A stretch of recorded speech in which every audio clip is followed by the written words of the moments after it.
Belgrade നഗരത്തിൽ നിന്ന് ഒരു 25-30 കിലോമീറ്റർ അകലെയാണ് ശരിക്കും ഈ airport. Nikola Tesla international airport എന്നതിൻ്റെ പേര്. നിക്കോള ടെസ്ല എന്ന് പറയുന്നത് വലിയൊരു ശാസ്ത്രകാരനാണ്. വൈദ്യുതി ഇന്ന് കാണുന്ന നമുക്ക് ഉപയോഗിക്കാവുന്ന മട്ടിൽ അതിനെ വളർത്തിയെടുത്ത ഹൈഡ്രോ ഇലക്ട്രിസിറ്റി എന്ന് പറയുന്ന സങ്കല്പം വികസിപ്പിച്ചെടുത്ത ഇന്ന് മനുഷ്യന് ഉപയോഗിക്കുന്ന തരത്തിൽ വൈദ്യുതിയുടെ ട്രാൻസ്മിഷൻ ഉൾപ്പെടെയുള്ള നിരവധി കാര്യങ്ങളിൽ അടിത്തറയിട്ട മഹാശാസ്ത്രജ്ഞൻ. അയാൾ ഈ സെർബിയക്കാരനാണ്. ആ മഹാന്റെ പേരിലാണ് അവരുടെ ഏറ്റവും പ്രധാനപ്പെട്ട വിമാനത്താവളം ഇന്നറിയപ്പെടുന്നത് നിക്കോള ടെസ്ല ഇൻ്റർനാഷണൽ എയർപോർട്ട്. നമ്മളവിടെ പോയി ലാൻഡ് ചെയ്യുകയാണ്. അപ്പോൾ ഇത്തരം കഥകളും ഇത്തരം ചരിത്രങ്ങളും അറിഞ്ഞുകൊണ്ട് പഠിച്ചിട്ട് നമ്മളൊരു എയർപോർട്ടിൽ ലാൻഡ് ചെയ്യുമ്പോൾ നമ്മൾ വെറും ഒരു സഞ്ചാരി അല്ലാതാവുന്നു. നമ്മൾ ഇത്തരം സംഭവങ്ങൾ നമ്മൾ പഠിച്ചതും അറിഞ്ഞതുമായ ഒരു വലിയ സംഭവ പരമ്പരകൾ നടന്ന ഒരു മണ്ണിലേക്ക് കാലുകുത്തുന്ന ഒരു ദാർശനികനായിട്ടാണ് നമ്മളവിടെ ചെന്നിറങ്ങുന്നത്. അതെ.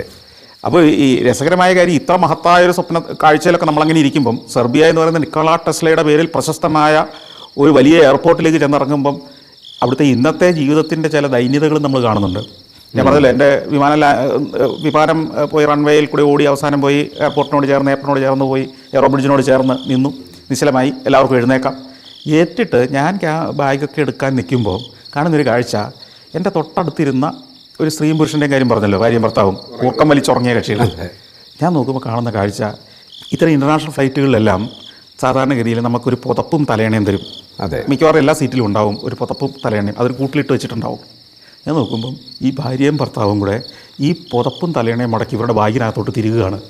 ഇവരുടെ സീറ്റിലെ മാത്രമല്ല, തൊട്ടപ്പുറത്തെ ആരെങ്കിലും തലയണ എടുക്കാതെ മിച്ചമുണ്ടെങ്കിൽ അതും കൂടി എടുക്കാൻ പാടില്ല എന്നാണല്ലേ ശരിക്കും? സാറിന് ഇതൊന്നും എടുക്കാൻ പാടില്ല. കാരണം ഇത് അടുത്ത പാസഞ്ചേഴ്സിനുള്ളതാണല്ലോ.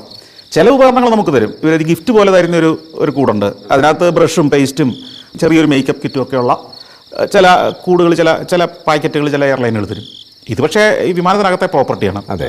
ഞാൻ പറഞ്ഞത്, നമ്മളിതൊരു മറ്റൊരു യൂറോപ്യൻ രാജ്യത്തോ എന്തിന് ഇന്ത്യക്കാർ പോലും യാത്ര ചെയ്താൽ ഇങ്ങനെയൊന്നും ചെയ്യില്ല, ഒരിക്കലും ചെയ്യില്ല. അപ്പോൾ ഇത് എടുത്തുകൊണ്ട് പോകുന്നു.